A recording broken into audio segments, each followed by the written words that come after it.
Oh yeah, she just loves this cold Alberta weather.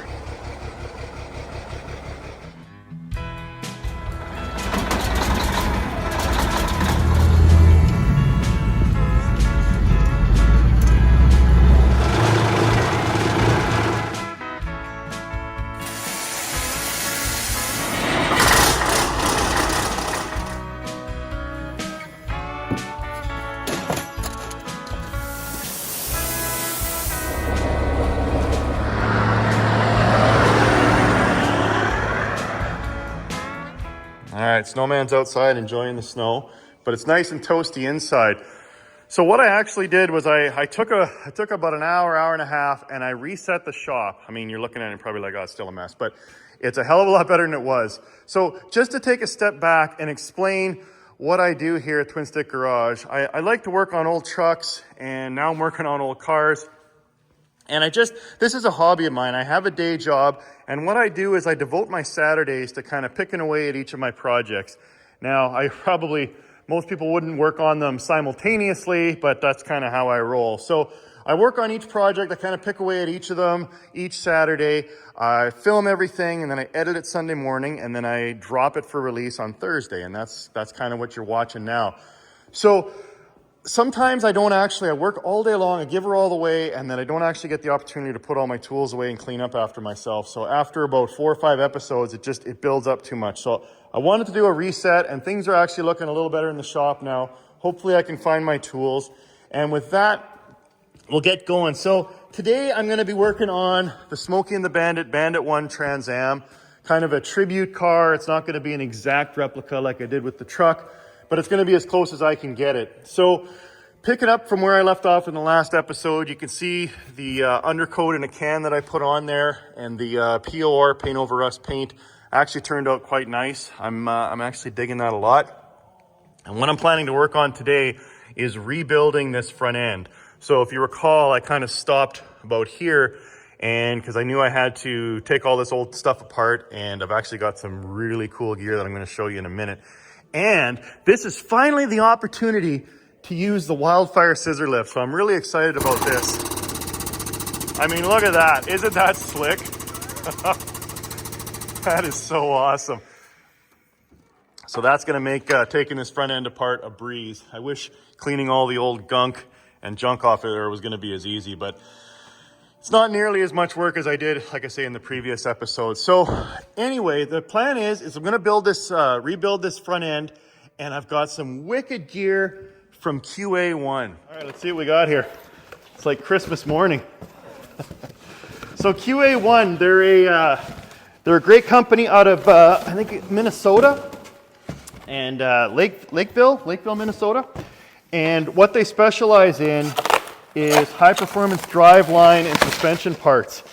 And they manufacture them all in-house, so it's all made in America. America. Look at this. They sent me this awesome hat. I'm going to wear that with pride. But aren't you Canadian? Well, yeah, but I'm an honorary American. So look at that. So these must be the, are they the upper control arms? Yeah, they're probably the uppers. But look, they got new ball joints. Oh, that's just gorgeous, gorgeous. The welds are glorious. Man, when we get going back again underneath the car, I gotta show you some of the welds that I found from the factory. They are pretty wild. So yeah, QA1, if you're looking for an upgrade to your suspension system, if you've got an old TransAm, they do Pontiac, they do Chev, they do Ford, they do Circle Track. If you've got Circle Track, if you're into racing, they can supply you systems for that. I know they do a lot of the old Chevy pickups. They do modern, Chevy, Ford, all that stuff. So go check them out, QA1.net, and you can just type in your year, model number, all that fun stuff, and you can see what they have to offer to upgrade your vehicle as well. But man, this is some cool stuff. Oh yeah, look at that, made in the USA. So I got the new coil. Now my buddy Eric Jalbert, he goes by Flat4 on Instagram and YouTube. He's building a General Lee, and he's doing QA1 suspension on his car as well. And I told him, I said, when we get our cars done, we got to go ripping down the road.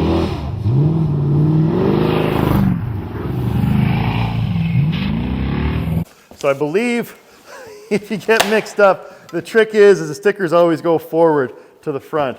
So that's the lower, and then this would be the upper, and then the spring's gonna go in probably like so. Oh no, upside down like that. Now I'm gonna reuse the old spindles and the old discs. I may look at upgrading the brakes down the road, but for now I'm gonna try and get all this gear into the car. Really looking forward to it.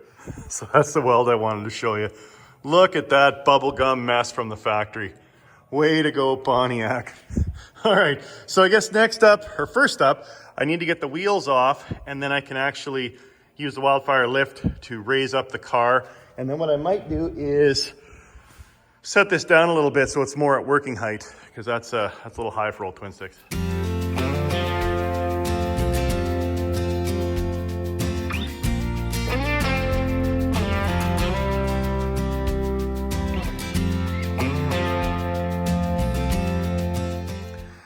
All right, so I guess first up what I'll do is remove the brake calipers and the rotors. But now that I'm looking at it, when I put all this beautiful QA1 stuff on here, I'm not gonna wanna put this crusty garbage back on. So I might have to look at upgrading this as well. But essentially it's pretty straightforward. So I'm gonna take the brake calipers off, and then I'll remove the original sway bar, tie rod ends, and then I'll have to remove the shock. And then you can do this one of two ways. I see a lot of guys that use floor jacks, which I probably could wheel one in here and use a floor jack to support and keep the spring compressed. And then you just let the floor jack down.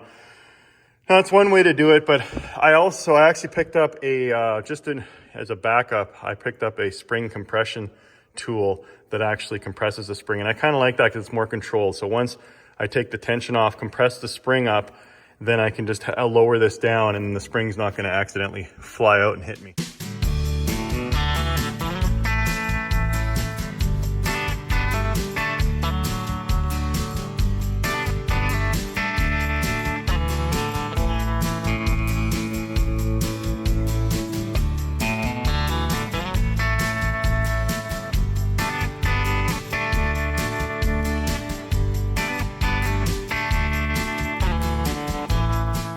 All right, so the dust shield here has seen better days. Somebody must have jumped this car. Maybe this was the movie car that went over the bridge. And the calipers, I mean, they're quite rusty, but they're not too bad. But I'm still going to replace them. They look pretty vintage, so I'll definitely upgrade that. The spindle I should be able to save. I'll just have to get all this crap off of here and then clean it up and then paint it up. Now, I guess what's next is I can remove the ball joints, and I'll probably get the sway bar out of there. Well, I guess I'll do the same thing on the other side. There, so I just had to raise it up to the next, because that's the bottom one. So I raise it up to the next locking spot, and then you release the air. And then it takes the weight, and then it's locked in place. So it can't go down. Okay, now I can steal the air. See how this works.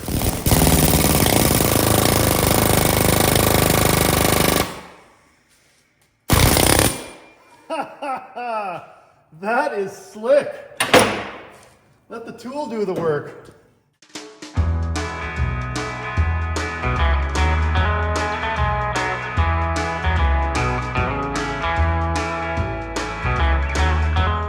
All right, bit of a squirrel moment there, but I just thought that while it was in place, it would be easier because it's held. It'd be easier to wire wheel and clean all the crap off of there rather than trying to do it on a workbench. So I did as much as I could, and it's actually looking pretty decent. Okay, now I'll go over and do the other side.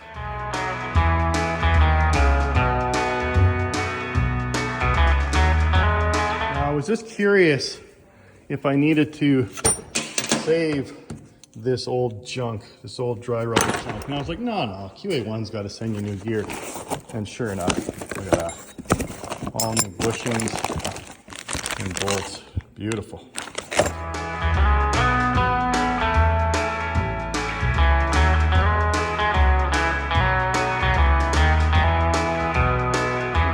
Look at the difference. Old and new. Look how much beefier that one is. Sweet. All right, I guess what I can do now is get the shock out of there. So it's just a nut on the top, and then underneath, I think it's just just these two bolts here, and then the shock can drop out the bottom. And then I can put in that tool and just get it to where it just starts compressing the spring and will hold the tension. And then I can undo these nuts here, top and bottom, not all the way, just to where it's probably flat and flush, but that way it can be loose.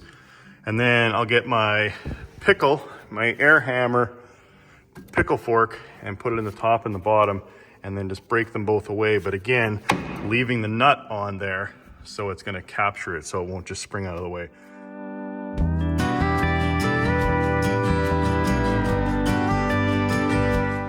Yeah, so not really a good design. When you try and turn this nut with a socket, it just turns the entire shaft. So you're supposed to try and lock it or put a little wrench or vice grips on this very end here and then get a wrench. But I mean, you can't, I tried to make a custom wrench, but I mean, look at you can't get your fingers in underneath, and there's just no room to turn the stupid thing, and it seized. So what I might do now is, the lower part is disconnected, so I think the swing arm can still swing away, and maybe that'll allow me to get a little more room when I take this off of here.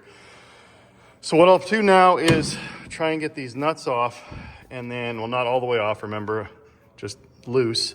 And then I'll put the pickle fork in there and see if I can't pop the top and bottom ball joint.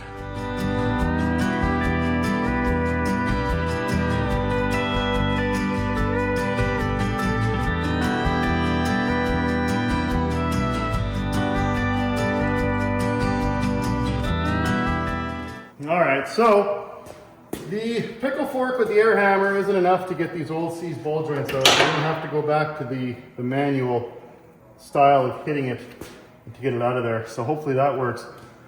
But then I realized I can't use my spring compression tool because the shock's still in there. So in typical twin sticks fashion, I've got to pivot. So I got my transmission jack to support the lower arm. Now, this was still captured obviously because these nuts are in place.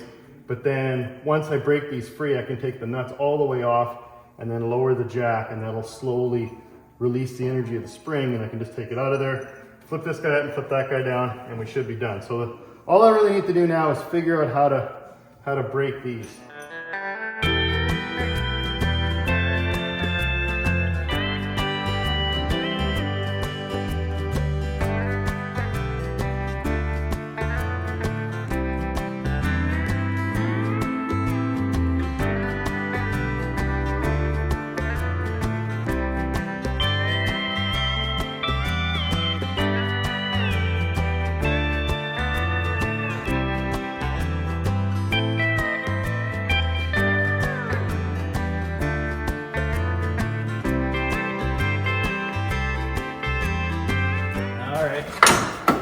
One busted up spring. Okay, where are those pieces? There's one. That's it might be the second piece. Here we go. Get that out of the way. Like that, and like that. So like I say, someone was doing some Dukes of Hazzard jumping with this thing. Well, at least we're replacing it with new.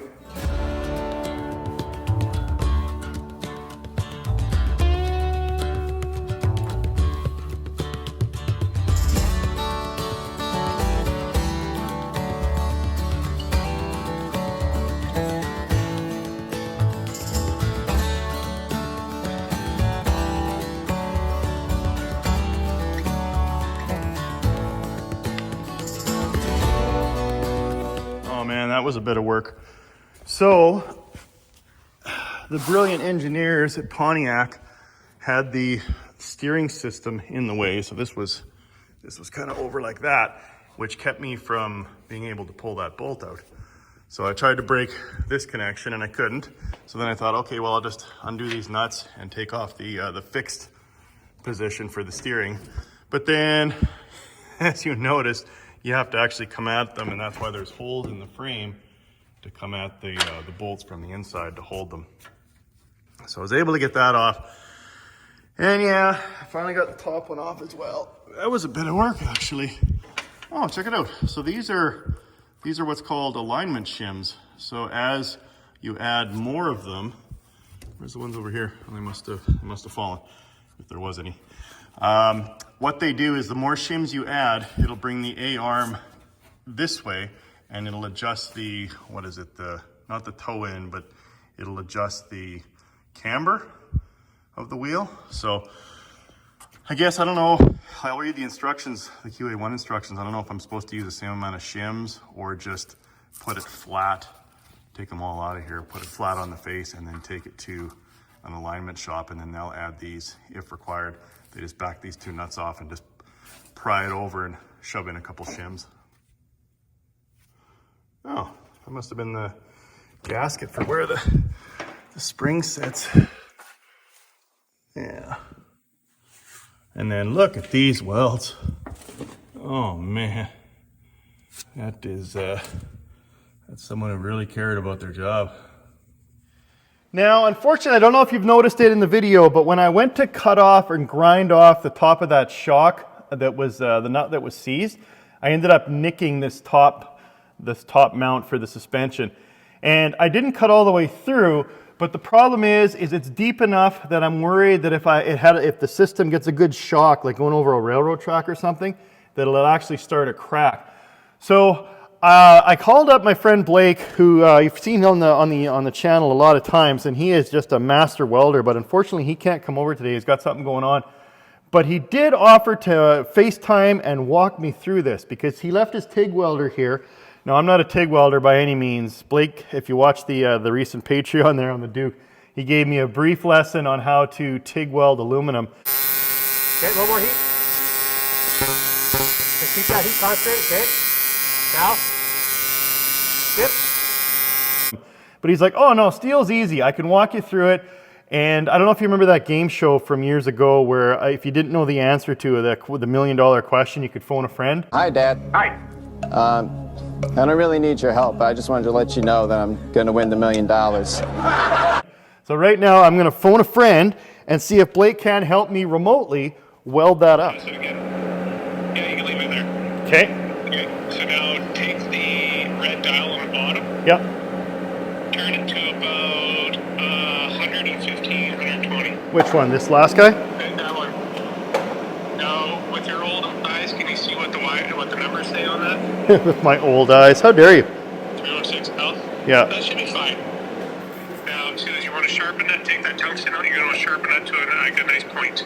This guy here? Right in the crack, hit the pedal really hot, and then back it off just so it stays molten, and you just wash over it like it's going to be a hot dinner.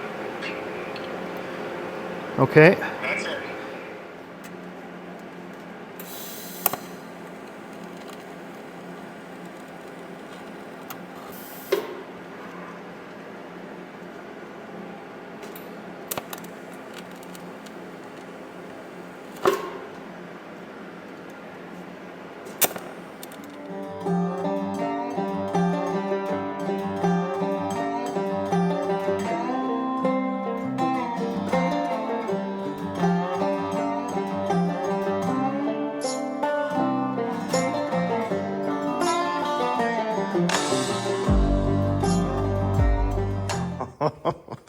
All right, go ahead and thrash me in the comments.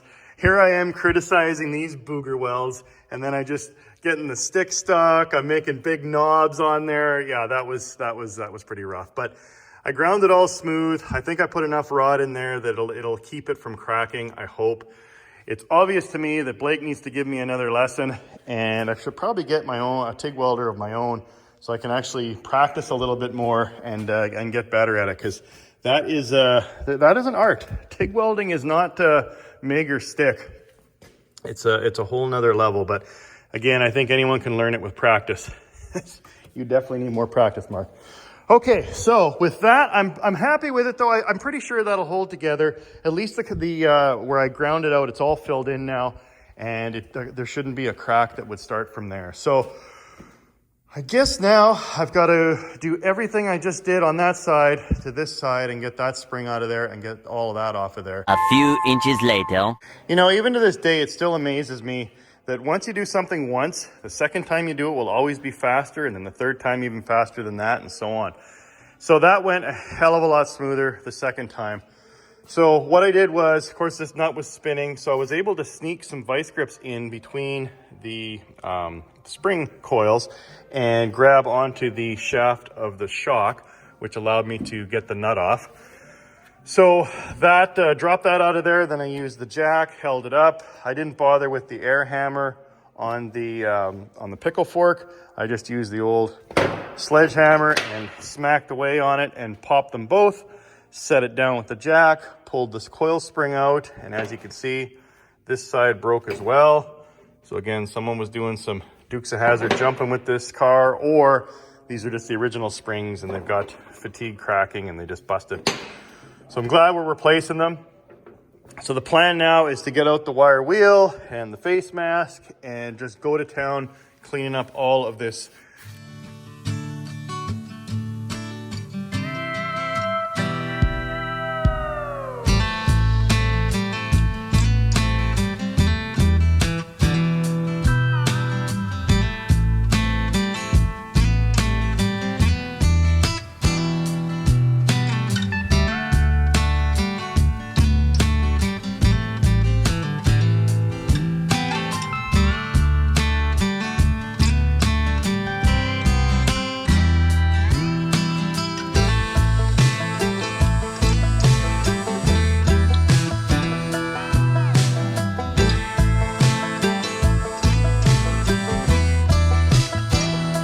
Well, it's a dirty job, but somebody's got to do it. It's cleaning it up nicely, but man, it's just a messy, messy job. There's just layers of dirt and oil and dust, and it's even hanging in the air, but getting close. I'm gonna swap out the wire wheel with a new one because that one doesn't have much love left. And I got a little more wire wheeling to do, and then I think it's gonna be ready for a coat of paint. Now, I'm not quite sure how I'll try and push out as much material as I can in the cross member there. Just years of build up and captured dirt and grease and oil, leaking oil from the seals. Oh man, this is a lot of work restoring old cars, but it'll be worth it. It'll be worth it.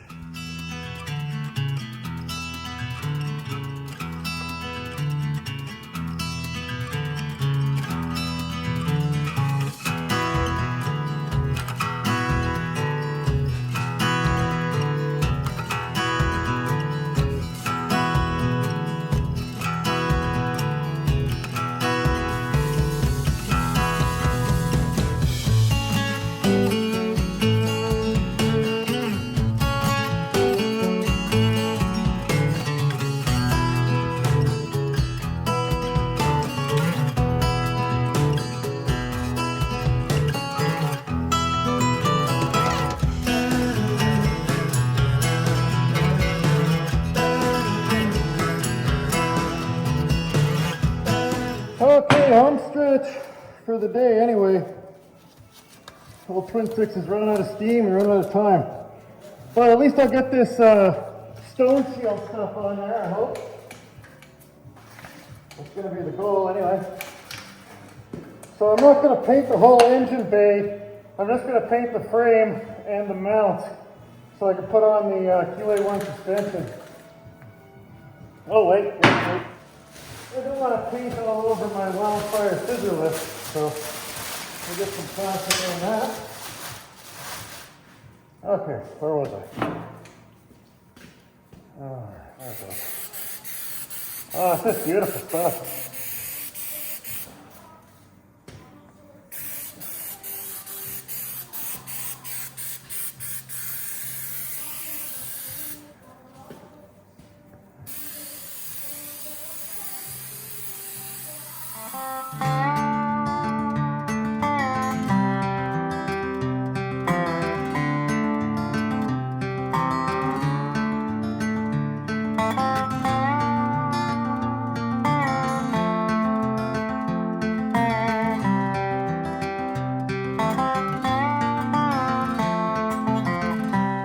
All right, like I always say, I've earned my treat.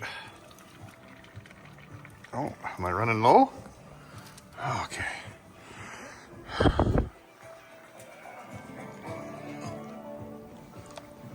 Oh, that's tasty.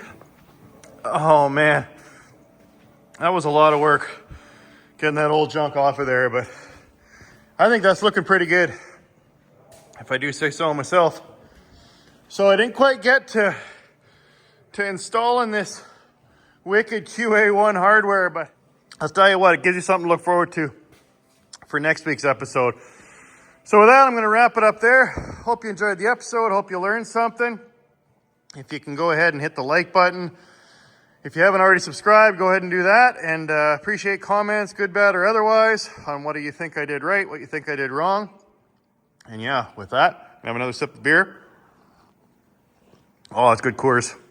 And I'll bid you farewell. Hope to see you next week.